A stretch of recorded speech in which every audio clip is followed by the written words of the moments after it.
South ఇండియాలోనే biggest sorry store మన Varahi silks మన విజయవాడ ఎంజీ రోడ్లో ప్రారంభం. Hello guys, welcome to it's you TV. నేను మీ నందు. ఇవాళ మనతో పాటు ప్రకాష్ గారు ఉన్నారు. నమస్తే సార్. నమస్తే అండి. ప్రకాష్ వీర్ గారు, సార్ చిన్నప్పుడు తాతయ్య వాళ్ళు కానివ్వండి, పెద్దవాళ్ళు కానివ్వండి, బుక్ని మించిన బెస్ట్ ఫ్రెండ్ ఉండడు అని చెప్తూ ఉండేవాళ్ళు. బట్ మా జనరేషన్ వాళ్ళకి చదవాలని అనిపించినవి సార్, ఒక పేజ్ చదవగానే బుక్ చూడగానే ఫస్ట్ నిద్ర వస్తూ ఉంటుంది. అసలు ఈ జనరేషన్లో వాళ్ళు బుక్స్ని ఎలా అలవాటు చేసుకోవాలి, మన డైలీ హ్యాబిట్గా బుక్స్ని పెట్టుకోవడం వల్ల వచ్చే బెనిఫిట్స్ ఏముంటాయి, ఈ బుక్ చదివితే మీరు లవ్లో పడతారు, బుక్స్ మీకు అలవాటు అవుతాయి అనే కైండ్ ఆఫ్ బుక్స్ ఏమైనా ఉన్నాయా? చాలా క్వశ్చన్స్ ఒకటే సార్ అడిగారు మీరు. ఓకే, సో ఇప్పుడు మీరు అన్నట్టుగా ఈ తరంలో అంటే లాస్ట్ 10-15 years ఎక్కడైతే smart phone has taken over our lives, అంటే ఎవ్రీథింగ్ అందులోనే ఉంటుంది. ఏదైనా చూడాలన్నా, ఏదైనా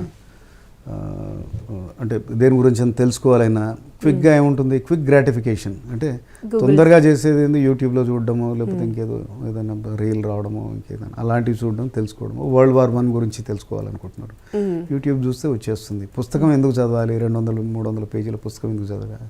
World War I అంటే 200-300 కూడా కాదు, 500-600 పేజీలు ఉంటుంది, ఎక్కువ ఉంటుంది. సో అనే క్వశ్చన్ అడగొచ్చు. కానీ మీరు ఏ జనరేషన్ అయినా ప్రతి వాళ్ళకి సక్సెస్ఫుల్ కావాలనేదే ఉంటుంది, అవునా కదా? అవును సార్. అవును. సో సక్సెస్ అనే బాట జనరల్గా ఈజీగా ఉండదు. సక్సెస్ఫుల్ కావాలంటే అది కొన్ని మంచి హ్యాబిట్స్ సమాహారం అన్నమాట. అది కొన్ని హ్యాబిట్స్ మనం అలవర్చుకొని అది కంటిన్యూస్గా వాటిని పాటిస్తూ ఉంటే, అలాంటి ఆ డిసిప్లిన్ ఉంటేనే people will be successful. Successful వెనకాల ఎంతో పరిశ్రమ ఉంటుంది, రెగ్యులారిటీ ఉంటుంది. అంటే వాట్ ఎవర్ యూ డూ, అంటే మధ్యలో ఇక్కడ బ్రేక్ చేయడం అది ఇది ఉండదు అనమాట. సో పేపర్ చదవగానే నిద్ర వస్తుంది, లేకపోతే పేజ్ చదవగానే నిద్ర వస్తుందంటే మనం అందరం కూడా ఏదో ఒకటి చదువుకోవాలంటే, మీరు MBA చదవాలన్నా, మెడిసిన్ చదవాలన్నా, లేకపోతే ఇంజనీరింగ్ చదవాలన్నా పుస్తకం మీద చదవాల్సిన పనే ఉంటుంది. దానికి కావాల్సిన ఫోకస్ జనరల్ రీడింగ్ తోటే వస్తుంది అనమాట. ఫస్ట్ ఇది అలవాటు అయిపోతుంది. అంటే పుస్తకం పట్టుకొని 1 గంట 2 గంటలు కూర్చోవడం మీకు అలవాటు అయింది అనుకోండి, అదే హ్యాబిట్ని మీకు అవసరం వచ్చేది, అంటే రేపు ఎగ్జామ్ ఉందో, లేకపోతే ఒక సబ్జెక్ట్ నేర్చుకోవాలో, దానికి అలవాటు అయిపోతుంది. అంటే మీరు బేసిక్గా 1 గంట సేపు 2 గంటల సేపు కూర్చోగలుగుతున్నారు స్టోరీ బుక్ పట్టుకోనైనా. సో నెక్స్ట్ ఏం చేస్తున్నారు, you're not reading a story book, అంటే మీరు ఇంకేదో టెక్స్ట్ బుక్ అది చదువుతున్నారు.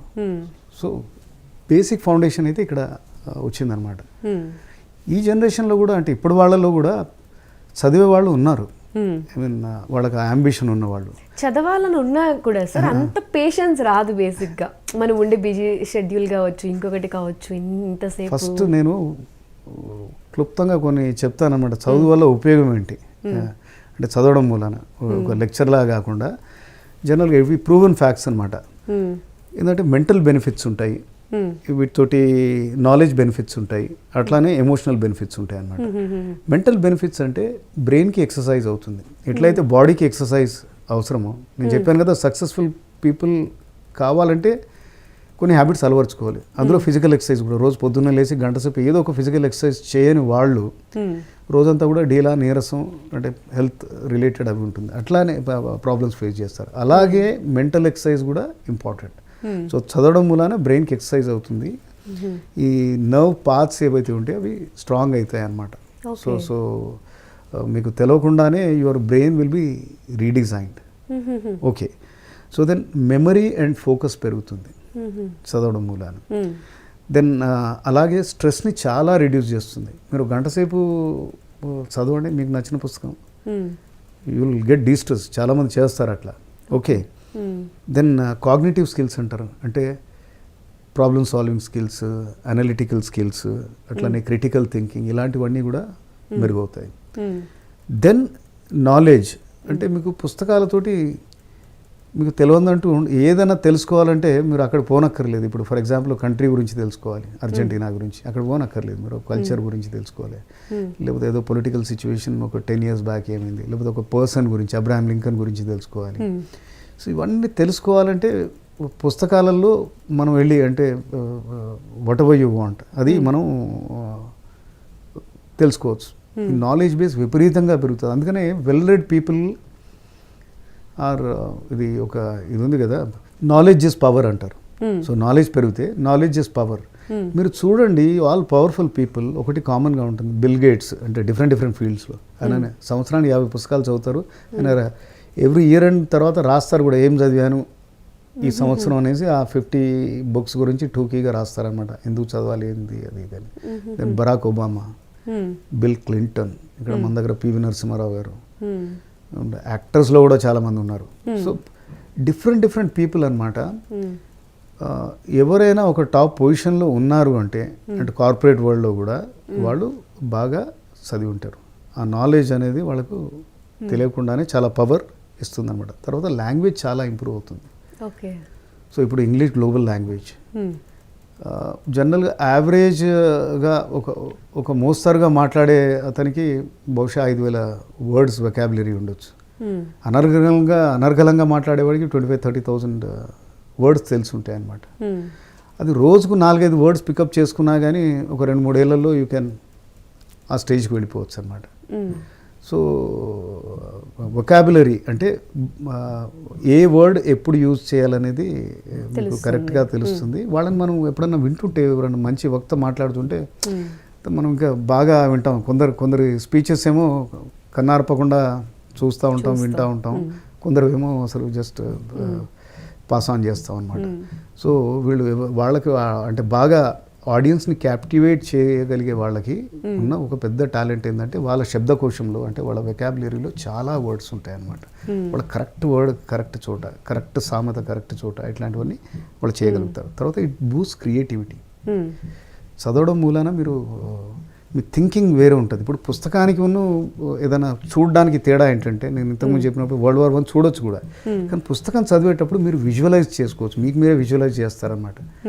మీ పర్సెప్షన్, మీ understanding of the same story or ఆ సేమ్ ఎపిసోడ్ డిఫరెంట్ ఉండొచ్చు. మీరు చదివితే ఒకలాగా మీరు అన్వయించుకోవచ్చు, నేను ఒకలాగా అన్వయించుకోవచ్చు అనమాట. సో మన mind will be working on that. Okay, ఇప్పుడు ఆ పుస్తకాన్ని సినిమాగా తీస్తే ఆయన వర్షనే మనం చూస్తాం, డైరెక్టర్ తీసిన వర్షనే తీస్తాం. కానీ పుస్తకంలా చదివేటప్పుడు మీ హీరోయిన్ వేరేలాగా ఉండొచ్చు, ఆమె ముక్కు మొహం అవి ఫీచర్స్, ఆ ఇన్సిడెంట్ వేరేలాగా ఉండొచ్చు, వాళ్ళ మధ్యలో ఎమోషన్స్ మన ఎమోషన్స్ బట్టి వేరేలాగా ఇంటర్ప్రిట్ చేయొచ్చు. సో ఇలాంటివన్నీ క్రియేటివ్గా చాలా నెక్స్ట్ లెవెల్కి వెళ్తాం. ఈరోజు మనుషుల్ని డిఫరెన్షియేట్ చేసేది ఒక మనిషికి ఇంకో మనిషికి, ఇద్దరు కూడా ఏదో మంచి కాలేజ్ నుంచి బయటకు వచ్చినా కానీ క్రియేటివిటీ ఎవరి దగ్గర ఎక్కువ ఉంది, లాంగ్వేజ్ మీద ఎవరి దగ్గర పట్టుంది, దీంతో వాళ్ళు ఎవరు ముందరికి వెళ్తారు, ఎవరు అక్కడే ఉంటారు అనేది కూడా డిసైడ్ చేసేది ఈ ఫ్యాక్టరే. దెన్ ఇంతకుముందు చెప్పినట్టు social growth, emotional social growth, it builds empathy. అంటే వేరే వాళ్ళ పట్ల కూడా వాళ్ళ సిచ్యువేషన్ని మనం విజువలైజ్ చేసుకోవడం, వాళ్ళు ఎందుకు ఇలా బిహేవ్ చేశారు, లేకపోతే వాళ్ళకున్న ప్రాబ్లమ్స్ని మనం కూడా ఫీల్ కావడం, ఇలాంటివన్నీ ఈ స్కిల్ చాలా ఇంపార్టెంట్ అన్నమాట. ఒక లీడర్కి ఇది చాలా అవసరం. లీడర్స్ ఆర్ రీడర్స్ అంటారు, అది కూడా ఉంది ఒక ఫేమస్ ఇది. Okay, and it also promotes understanding. వేరే వాళ్ళని సిచ్యువేషన్స్ని మనం బాగా అర్థం చేసుకోవచ్చు, ఎందుకంటే అలాంటి క్యారెక్టర్స్ని ఎన్నో చదివి ఉండొచ్చు మనం. ఓకే, మన జీవితం మనం ఒక్కరం అంటే మన లైఫ్ ఒకలాగా ఉంటుంది, ఒక ప్యాటర్న్లో ఉంటుంది. అందరి లైఫ్ అలా ఉండదు కదా. సో అందరి లైఫ్స్ కూడా మనం అర్థం చేసుకుంది వరల్డ్ని, అంటే మనము ఈ రోజు ఉండే సిచ్యువేషన్స్ని అర్థం చేసుకోవడం కష్టం అవుతుంది. ఓ లీడర్షిప్ రోల్లో ఉన్నప్పుడు వాడు ఎందుకు బిహేవ్ చేస్తూ ఉండి ఈరోజు ఆఫీస్కి ఎందుకు రాలేదు అంటే ఒకలాగా అర్థం చేసుకునేవాడు దాన్ని ఆ ప్రాబ్లమ్ని సాల్వ్ చేయగలుగుతాడు. లేకపోతే ఆ అండర్స్టాండింగ్ లేనివాడు దాని ప్రాబ్లమ్ని ఏముంటుంది, వెంటనే రోజు రావట్లేదు నువ్వు, ఐఎమ్ ఫైరింగ్ యూ అంటారు అన్నమాట, తీసేస్తున్నట్టు. అది సొల్యూషన్ కాదు కదా. సో బుక్స్ తోటి ఇది ఉంటుంది. తర్వాత మీరు అన్నారు ఎట్లా చదవాలి, నిద్ర వస్తుంది, లేకపోతే అలవాటు లేని వాళ్ళు ఎలా అలవాటు చేసుకోవాలి. ఫస్ట్ థింగ్ అంటే take some book, any book. రోజు 10 పేజీలు చదవండి. 10 పేజెస్ చదవడం పెద్ద కష్టం కాదు. సింపుల్ బుక్స్ చదవండి.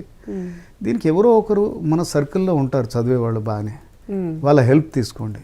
అంటే నేను మొదలెడదాం అనుకుంటున్నా, ఏం చదవాలి అది ఇది. ఇంకోటి ఏంటంటే ఏదైనా నేర్చుకోవాలంటే ఇప్పుడు మీరు రన్ చేయాలన్నా అని మీతో పాటు ఇంకో పార్ట్నరు కంపానియన్ 2-3 ఫ్రెండ్స్ చేస్తే అది రోజు ఒక హ్యాబిట్ లాగా అవుతుంది. ఈ చదవడం కూడా 1-2 ఫ్రెండ్స్ ఎవరైనా సరే మనం మొదలెడదాం, మనం ఇదే బుక్ చదువుదామని 2-3 చదివారనుకోండి, రోజు అది డిస్కస్ చేసుకుంటే ఆ ఇంట్రెస్ట్ వేరేగా వస్తుందన్నమాట. తర్వాత ఏదైనా కానీ ఇప్పుడు ఇంట్లో అన్ని స్వీట్స్ ఉన్నాయనుకోండి, అది తినబుద్ధి అవుతుంది మనకి. అలా చదవబుద్ధి కావాలంటే 4-5 పుస్తకాలు యాక్సెసిబుల్ ఉండాలి ఇంట్లో. సో కొన్ని పుస్తకాలు కొనండి, ఒక డజన్ పుస్తకాలన్నా కొనండి. ఇప్పుడు ఏదో బుక్ ఎగ్జిబిషన్ కూడా వస్తుంది 19th నుంచి. సో పెట్టండి. సో మీకు కంటికి కనబడితేనా you can pick it up.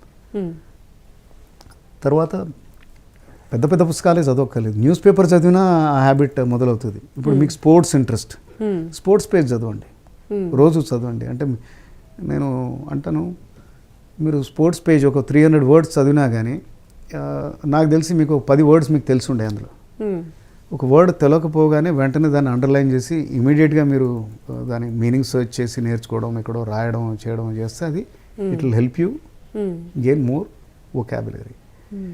News పేపర్స్లో అన్ని సెక్షన్స్ ఉంటాయి, సినిమా సెక్షన్ కూడా ఉంటుంది. దాంట్లో పెద్ద కష్టపడాల్సింది ఏమి ఉండదు కదా, ఇంట్రెస్టింగే ఉంటుంది కదా, ఏదో గాసిప్ ఉంటుంది. ఇప్పుడు ఇంతకుముందు అన్నట్టుగా దురందర్లో ఏం చేశారు, అది ఈయనకి ఈ రోల్కి ఎవరిని అనుకున్నారు, ఆ హీరోయిన్ కాక ఇంకో హీరోయిన్ అయితే బాగుండేది, ఇట్లాంటివన్నీ ఏవో డిస్కషన్స్ అవుతూ ఉంటాయి. బట్ వెన్ యూ రీడ్ ఆ హ్యాబిట్ మెల్లిగా పెంచవచ్చు. రోజుకు ముందు 10 నిమిషాలు, దెన్ అక్కడ నుంచి మంత్ ఎండ్ వచ్చేసరికి ఒక 30 minutes చదివే స్టేజ్కి వస్తే అలవాటు అవుతుంది. అండ్ ఇంకొక ఫేమస్ థియరీ ఉంది, ఏ పనైనా కంటిన్యూస్గా బ్రేక్ చేయకుండా 21 days చేస్తే అది అలవాటు కింద అవుతుంది అనమాట. ఓకే. సో ఎవ్రీడే మీరు 5:30కి లేచి రోజు రన్కి వెళ్ళారనుకోండి, ఆర్ వాక్కి వెళ్ళారనుకోండి, 21 days తర్వాత మీరు అలారం పెట్టుకోవాల్సిన పని ఉండదు. అలాగనే ఈ బుక్ రీడింగ్ హ్యాబిట్ కూడా ఇట్ విల్ క్యాచ్ యూ. ఏదైనా అడిక్షన్ అవుతుంది, ఓకే, వరుసగా చేస్తే అది అడిక్షన్ అవుతుంది. This will be a good addiction. So ఎప్పుడో ఒకసారి అలా చదవాలనిపించినప్పుడు చదివి వదిలేకుండా, గ్యాప్స్ ఇవ్వకుండా ఒక 21 days చేస్తే అది అలవాటు అవుతుంది అంటారు. 21 days చేయకండి, ఇంకెక్కువ చేయండి. అయితే నేను అంటుంది ఏంటంటే 21 days తర్వాత అది మీ సిస్టంలోకి వెళ్ళిపోతుంది అనమాట. Okay sir. అండ్ బుక్ని ఎలా అలవాటు చేసుకోవాలో బాగా ఈ ఎపిసోడ్లో చెప్పారు. నెక్స్ట్ ఈ జనరేషన్ వాళ్ళు చదివే బుక్స్ అవి మళ్ళీ మీరు టైం ఇస్తే ఇంకొక ఎపిసోడ్ చేస్తాను. అండ్ దీని గురించి అయితే చాలా అద్భుతంగా చక్కగా వివరించారు. Thank you so much sir. Pleasure.